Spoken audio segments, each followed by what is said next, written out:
Sultan Qaboos bin Saeed of Oman passed away January 10th after a long illness. Qaboos was Sultan of the Persian Gulf country since 1970, and leaders around the world paid their respects to the monarch and the kingdom.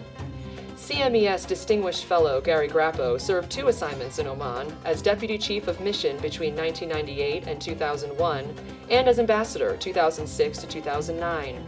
During that time, Grappo got to know the Sultan not only professionally, but personally, and shares his thoughts on the Sultan's legacy both in the region and globally, and provides insight into his new successor.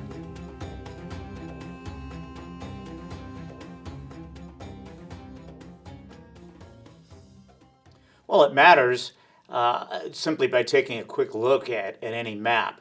It occupies a particular geographic position on the Arabian Peninsula that is really critical not only to the countries of the region, but around the world.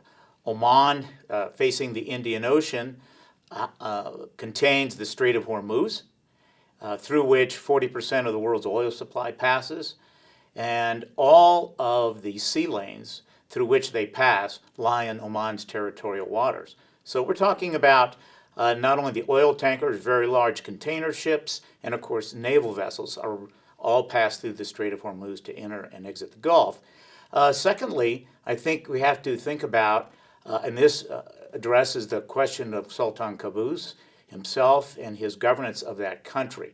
We only have to look to the south of Oman, Yemen, and the troubled nature of that country now entering its 5th or 6th year of a civil war to understand how difficult a challenge the United States and the countries of the region would have faced had it not been for his leadership in unifying and creating a very stable, prosperous, and this is key, dependable country in that part of the world.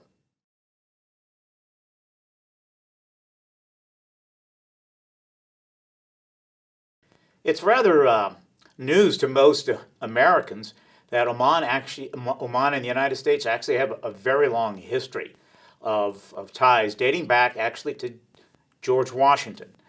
But we signed our first treaty in the early 19th century, a treaty of friendship and commerce, and that treaty guided the relationship between the two countries well into the 20th century. But it wasn't until 1980 when Sultan Qaboos reached out to the United States in the wake of the Islamic Revolution in Iran, and they began to form a security relationship which became quite close, similar in nature to the close relationship that Oman also has with the United Kingdom. And these close security ties, as well as a subsequently negotiated free trade agreement, have brought the countries very close together. Those two countries maintain a very special relationship with Oman. No other country in the world has a relationship like those two countries do, particularly ourselves.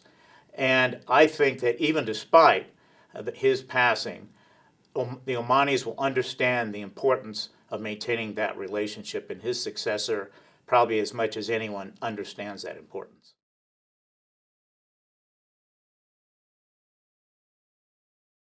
Sultan Qaboos, who had no sons, had 3 first cousins, of whom Haytham bin Tariq was one. In my view, he's exceptionally well prepared to move in the position as the leader of his country for a number of reasons. He was actually quite well groomed by Sultan Qaboos. First and foremost, he spent an extended period of time in senior positions in the country's foreign ministry, acquiring a very solid understanding and appreciation for Oman's unique foreign policy as a friend to all and an enemy to none, and particularly the close relationship and ties with the United States and Britain. Secondly, he also spent an extended period of time as Minister of Heritage and Culture, and understanding the really unique history, culture, and heritage of that country, which Qaboos used very effectively to unite the country starting at the beginning of his reign in 1970.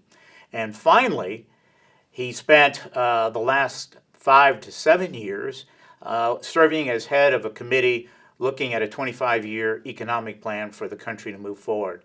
Oman now is facing tremendous economic challenges, and it's going to be his responsibility to find the path forward to maintain the very high standard of living that Sultan Qaboos was able to establish for that country, and it will be a big challenge for him. It seems, though, that he's gotten the background necessary to begin that undertaking.